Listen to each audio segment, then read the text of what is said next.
किसी भी पीएलसी को प्रोग्राम करने के लिए उसका एक ऑन सॉफ्टवेयर होता है, वैसे ही माइक्रोलॉजिक सीरीज को प्रोग्राम करने के लिए इसका जो प्रोग्रामिंग सॉफ्टवेयर है उसका नाम है RS Logic 500।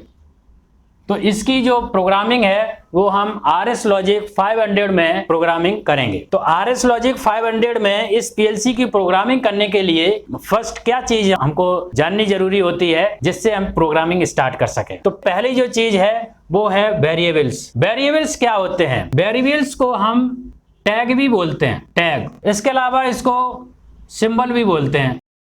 ये वेरिएबल्स क्या होते हैं या ये टैग क्या होते हैं? ये एक कंटेनर होता है, इसके अंदर सारी इंफॉर्मेशन स्टोर रहती है जिसे हम वेरिएबल्स कहते हैं। वेरिएबल्स अलग अलग तरीके के हो सकते हैं, जैसे कि डिजिटल और दूसरा एनालॉग।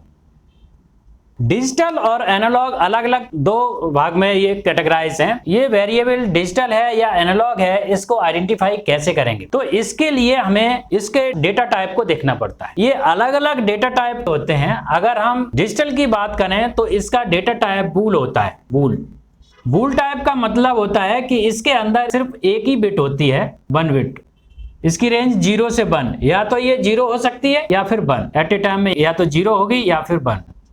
इसके बीच की कोई कंडीशन नहीं होती है, यानी कि इसको हम 0 और 1, ये 0 और 1 पीएलसी के प्रोग्रामिंग के अंदर सेंस होता है। बाहर अगर फील्ड की बात करें तो इसमें जैसे मान लीजिए यहाँ पर हमने कोई DI कनेक्ट किया, डिजिटल इनपुट, तो बाहर तो हमको 24 वोल्ट VDC इसके चैनल पर देना पड़ेगा। जब इसको 24 वोल्ट मिलेगी फील्ड में, यानी कि इसके टर्मिनल पे 24 वोल्ट मिलेगी, तो अंदर इसकी वैल्यू 1 शो करेगा। और जब 0 वोल्ट मिलेगी तब ये 0 सेंस करेगा। इसको हम ऐसे भी समझ सकते हैं अपनी जनरल भाषा में, या तो ओपन बोल दें इसे, फुल्ली ओपन, फुल्ली क्लोज, या फिर इसको बोलें फॉल्स और इसको बोल दें ट्रू।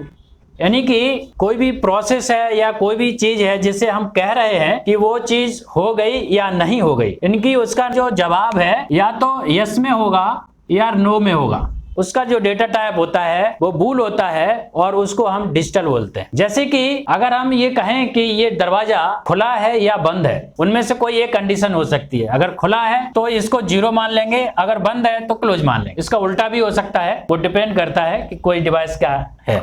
तो ये तो हो गया आपका बूल टाइप। दूसरा आता है एनालॉग। एनालॉग का जो डेटा टाइप होता है वो इंटीजर हो सकता है, लॉन्ग इंटीजर हो सकता है, फ्लोट हो सकता है। ये जो हम अभी बता रहे हैं ये डेटा टाइप हम माइक्रोलॉजिक 1400 पीएलसी को प्रोग्राम करने के लिए बताते हैं। अलग अलग पीएलसी अलग अलग डेटा टाइप को सपोर्ट करती हैं। इस पीएलसी के अंदर जो डेटा टाइप हैं वो इंटीजर है। इंटीजर के अंदर क्या होता है? इंटीजर 16 बिट होती है इसके अंदर। इसकी जो रेंज है 32768 से 32767 तक रहती है, यानी कि ये माइनस की है, ये प्लस की है। ऐसे ही लॉन्ग इंटीजर में 32 बिट होती हैं और इसकी जो रेंज है -21474836 प्लस 21473647 तक रहती है। इसके अलावा इसका एक फ्लोट भी रहता है। वो फ्लोट की रेंज जैसे कि आप यहाँ पे देख पा रहे हैं 1.74944 e to the power -38 to 3.40282347 e@+38। तो ये इसकी रेंज हो गई। तो इस तरह के ये डेटा टाइप्स अलग अलग पीएलसी में अलग अलग सपोर्ट करते हैं। अब डेटा फाइल्स क्या होती हैं? इस पर्टिकुलर पीएलसी के लिए RS Logic 500 में आप साइड में भी देख पाएंगे, ये जो आउटपुट की है, ये जो फाइल है ये 0 है और इनपुट की है वो 1 है। उसके बाद स्टेटस की है वो 2 और जो बाइनरी की है वो 3 है। ऐसे ही टाइमर की 4 है, काउंटर की 5 है। उसके बाद कंट्रोल की यानी कि R ये 6 है और उसके बाद इंटीजर फाइल इसकी 7 नंबर फाइल है।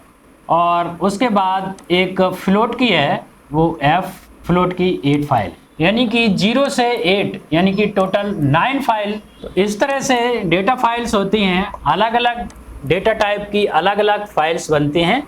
तो ये 0 से 8 ये फिक्स रहती हैं, ये ऑलरेडी क्रिएटेड होती हैं RS Logic 500 के अंदर इस पीएलसी को प्रोग्राम करने के लिए। उसके अलावा ये जो 9 से लेकर के आप 255 यानी कि 9 से 255 के बीच की जो डेटा फाइल्स हैं उनको हम अपने मन से जैसी रिक्वायरमेंट होगी उसको हम बना सकते हैं। जैसे कि इसमें जो भी सपोर्ट करता है, जैसे लॉन्ग इंटीजर भी सपोर्ट करता है, तो अगर हम लॉन्ग इंटीजर की कोई फाइल क्रिएट करते हैं तो वो L9 बन जाएगी।